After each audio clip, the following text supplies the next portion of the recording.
There's another yard picked up. I've been walking in the frost this morning to access a few yards, which I've been having trouble getting at.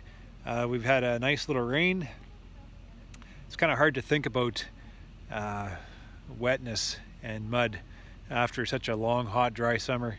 But anyways, I've been having to pick and choose my yards so I don't get stuck. But yeah, there's one more yard picked and you wouldn't even know there was a bee yard here. So I'm going to go pick up a couple more yards, and then I'm off to, Sandy and I are off to catch a plane to head down to Wisconsin. I'm going to be heading down to the Wisconsin Honey Producers Association to speak at their annual meeting. I'm looking forward to it. I don't mind getting away to these conventions one bit, or these meetings one bit. I kind of enjoy them, really. I don't enjoy the speaking part of it whatsoever.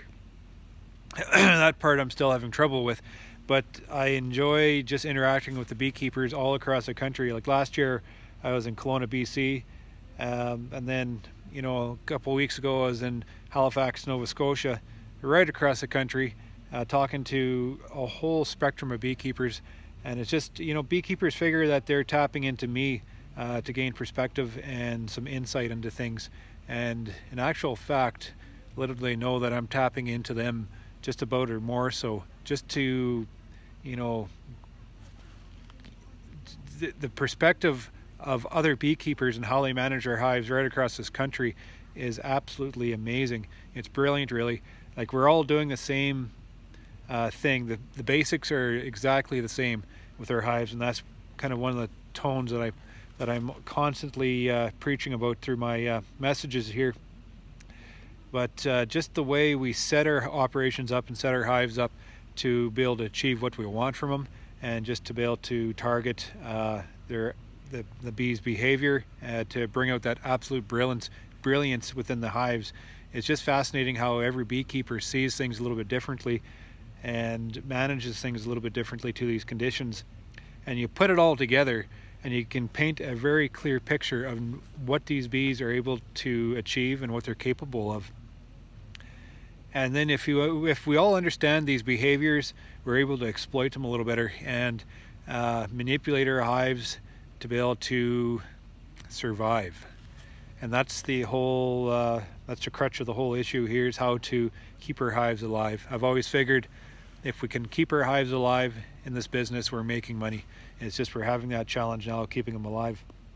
So anyways, I got to get back to work here to pick those 2 yards, and yeah, I look forward to heading down to Wisconsin here, Wisconsin Rapids, and there's a lot of beekeepers contacting me already, and be sure to come up, shake my hand, and say hi. When you have an opportunity to be in the conversation, try to go down my business every week and make game things play to help my team win.